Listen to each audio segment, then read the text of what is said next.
Salut tout le monde, j'espère que vous allez bien, bienvenue dans cette nouvelle vidéo. Aujourd'hui la vidéo sera coupée en trois parties bien distinctes.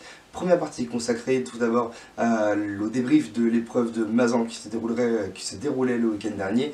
La seconde partie consacrée à un léger débrief de l'épreuve de Zilo en Allemagne. Et la dernière partie consacrée à la preview de l'épreuve de Steinbourg. Le débrief de cette épreuve de Mazan qui se déroulait donc dans le Vaucluse concernant les challenges SEAC et Corac qui étaient rassemblés avec un total de plus de 260 pilotes qui étaient rassemblés.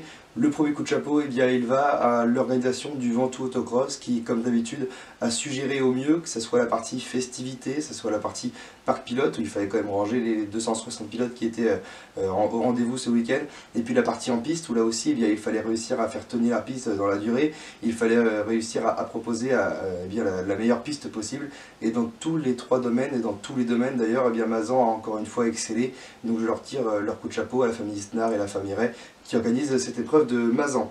Au niveau de la météo, on a eu quand même pas mal de vent qui a eu donc, ce week-end, ce qui a permis malheureusement à la piste de sécher très très vite. Donc là aussi l'arrosage était toujours un petit peu compliqué, même si on sait que du côté de Mazan, ils ont sans aucun doute l'un des meilleurs arrosages de France. Et puis on a eu quand même une légère pluie qui s'est installée sur la fin de la journée de samedi, ce qui a permis de faire retomber la pluie et puis d'avoir une piste qui était un petit peu plus adhérente. On va retrouver quelques dominations, coups d'éclat et puis coup de théâtre pour ce week-end avec la première domination et le coup d'éclat de Anne Dujarrier, le pilote de la Honda Civic au numéro 85 dans la division Tourisme Cup, qui s'est bagarré tout au long du week-end avec les véhicules propulsion. On pense également à Alain Valentin avec la Twingo qui lui aussi, ces deux pilotes étaient vraiment à la lutte avec les véhicules de Tourisme Cup en propulsion. En division Spring Girl, c'est Julie Daval qui nous a tous étonnés avec son châssis Kamoto. Le retour de Julie Daval a été vraiment extraordinaire jusqu'à la demi-finale où un malheureux incident l'a empêché d'aller en grande finale. En tout cas, on attend Julie sur l'intégralité de la saison. En division junior sprint, Aurélien Denis, le pilote de Saint-Denis-de-Vert, a performé ce week-end sur le circuit de Mazan en étant toujours aux avant-postes, en signant les premières places dans toutes les manches qualificatives jusqu'à remporter la demi-finale. Et puis on termine deuxième de la grande finale, donc là aussi le championnat est lancé pour le pilote du châssis Pantera. Margot Fabre, à domicile, a réalisé la performance en terminant à la 3e position. La jeune pilote féminine, voisine du circuit de Mazan, organisatrice et bien sûr également, a performé, et on le disait, montant sur la 3e marche, première féminine, et elle aussi, ça y est, le championnat est lancé, et tranquillement, elle est en train de prendre du rythme et de s'affirmer dans le cadre de sa challenge SEAC. La division Super Sprint, là aussi, avec Jérémy Labonde, qui monte sur le podium, le pilote du châssis Stinger, qu'on a vu, tout au long de la saison dernière, prendre en confiance, et puis, là, dès le début de la saison 2023, il est bien là, il monte sur le podium, et là, ce n'était pas par hasard, parce qu'il était bien là tout au long de ce week-end. La vraie surprise de ce week-end, c'était Dany L'Héritier, le pilote du châssis Christec au numéro 15. Nouvelle acquisition, nouvelle machine, nouvelle division pour lui, vraiment tout changé, nouvelle motorisation, et directement il a su être dans le coup en signant la pole position, la victoire des 3 manches qualificatives. Il avait la pole position de la demi-finale, malheureusement casse mécanique lors de la dernière accélération de la 3e manche qualificative. Pas de moteur de secours malheureusement, et donc le week-end s'est arrêté là. En tout cas, on espère retrouver Dany en grande forme du côté de Saint-Denis-de-Vert. Franck Catane aura été également l'une des vraies révélations de ce week-end, le pilote de Perpignan avec le châssis Ross Cross, lui qui nous vient de la division Buggy Cup, aura performé ce week-end et jusqu'à signer la 4e position de la grande finale. Loïc Gilloin également, le pilote d'Orel sur le châssis Willows, lui aussi aura performé et montré que ce châssis Willows lui allait parfaitement en signant la 5e position de la grande finale.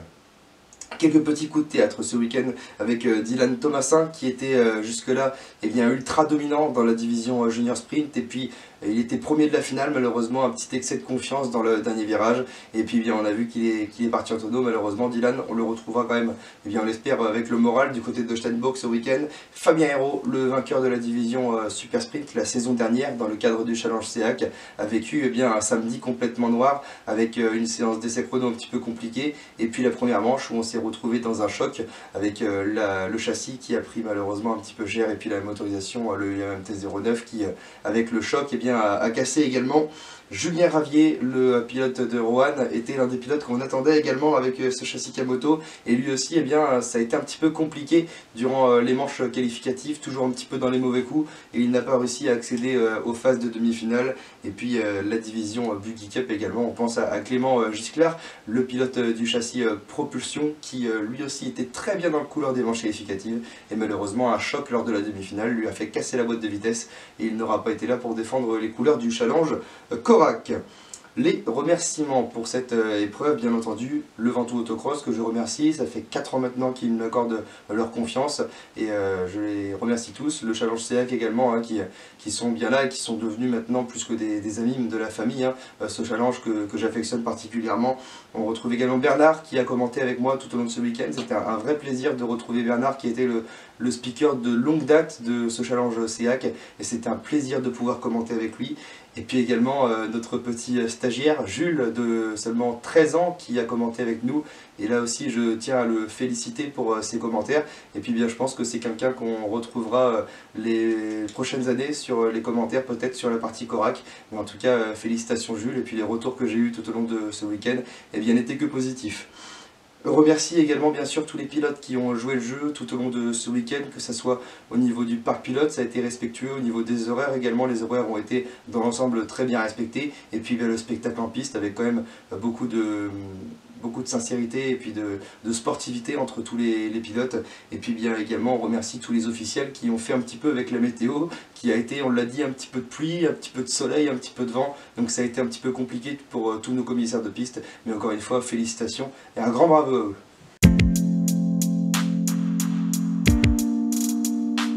Les podiums de ce week-end sur le circuit André Isnard à Mazan avec la victoire en maxi sprint de Damien Larando devant Benjamin Baraillé et Alexis Descou. La Tourisme Cup remportée par Patrick Guisbert devant Jérôme Plantier et David Grelier. La division Spring Girl remportée par Léa Posterle devant Emma Dupouts et Ilona Beckle à la 3e position. La division Buggy Cup, Cédric Alec remporte cette épreuve devant Eric Kerel et Yann Imbert. On retrouve la division Junior Sprint avec Édouard Fouquet devant Aurélien Denis et Margot Fabre à la 3e position, 4e place pour Marius Ray et Carla Martin complète la 5e place.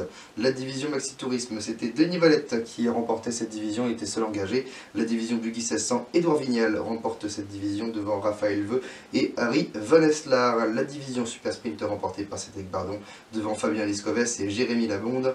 Et la Super Buggy, c'est Cédric Kins qui remporte cette épreuve devant Sébastien Berardo et Cédric Poémon.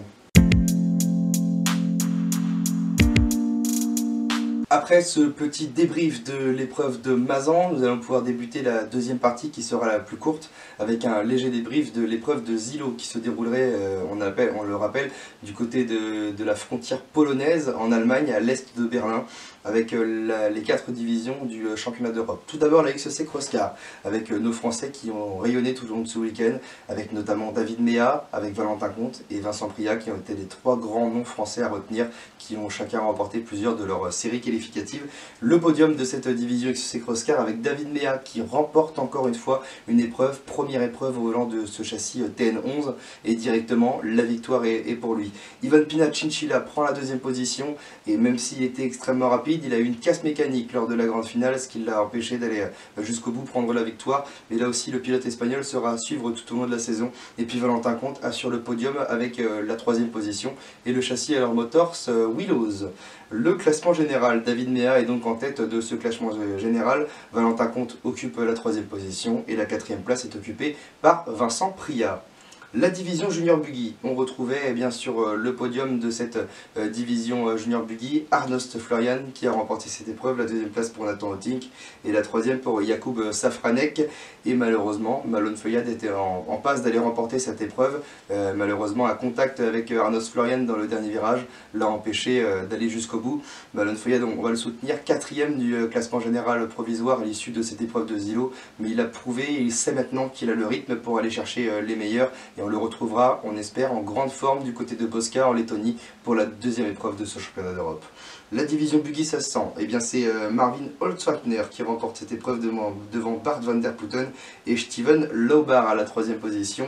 Le classement des pilotes français après le classement général des pilotes français après Zilo, Damien Crépeau est 5e, 6e Alexandre Teuil, Léo Jacques à la 10e position, Thomas Christol est 24e et Magali Charbonnier est à la 30e position.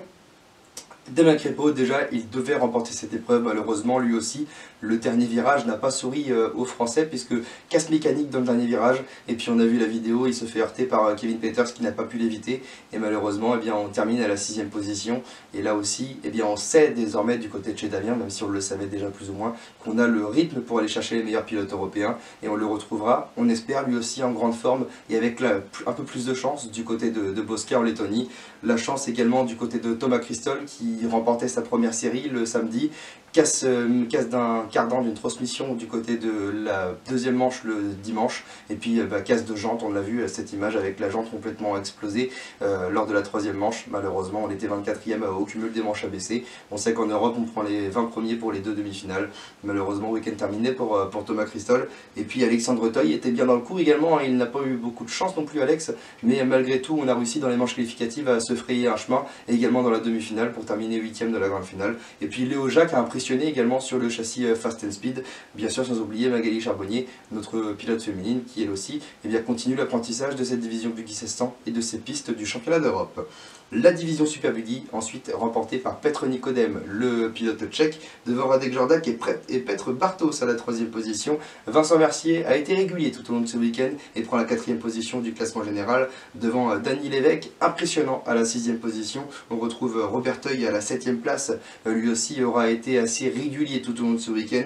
Olivier Dufour est 18e et David Schwinen à la 19e position. Le programme qui s'affiche sous vos yeux pour cette semaine, puisque dès jeudi, nous serons du côté de Guénin, du côté de Beau, pour une épreuve d'ouverture du challenge BCT. Et après, nous prendrons la route direction Steinbourg pour la 4e épreuve du championnat et de la Coupe de France d'autocross et de sprint car. Steinbourg, justement, la présentation qui risque d'être courte malheureusement, puisqu'à l'heure où je suis en train de tourner la vidéo, les listes d'engagés ne sont pas encore parues, donc on ne pourra pas voir ensemble le nombre d'engagés, ni les pilotes présents ce week-end. En tout cas, il y a la photo du circuit qui s'affiche juste sous vos yeux, et puis la visite de ce circuit en compagnie de Ruby Van Buren, le pilote du châssis Fast and Speed, avec l'amorce ici de ce premier virage et les vibreurs. On va voir qu'on est sur une piste qui est très étroite. Ça va être compliqué encore une fois ce week-end d'aller chercher les dépassements. Le deuxième gauche qui s'enchaîne, la partie peut-être la plus rapide de ce circuit ici, avant d'enchaîner encore sur la gauche. Encore une fois la petite épingle gauche, on est sur un circuit où le rythme risque d'être très lent, hein. On n'aura pas vraiment de gros freinages, de grosses possibilités de déplacement. Il faudra aller chercher les dépassements là-bas par les extérieurs. Ici cette grande parabole, on envoie tout en glisse avec ce super Buggy 1600. Le petit gauche, le léger gauche avant d'attaquer cette épingle à gauche. Et ce virage de l'arrivée, on retrouve ici les rails du départ.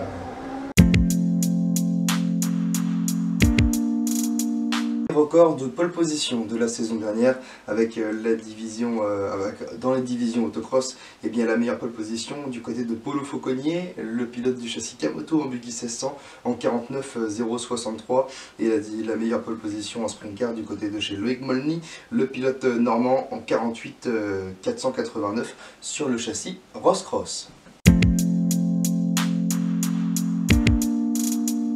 Voilà donc pour cette courte présentation de l'épreuve de Steinbourg. Rendez-vous en Alsace ce week-end pour cette 4e épreuve du championnat de la Coupe de France. Nous serons chez la famille Stark, une chose est sûre, nous retrouverons une bonne partie des pilotes du Challenge Hornet qui seront présents là-bas, et nous avons hâte de les retrouver, hâte de découvrir personnellement ce circuit de Steinbourg et cette partie de la France que je n'ai encore jamais découvert. En tout cas, merci pour votre visionnage, et puis je vous souhaite à toutes et à tous une excellente soirée.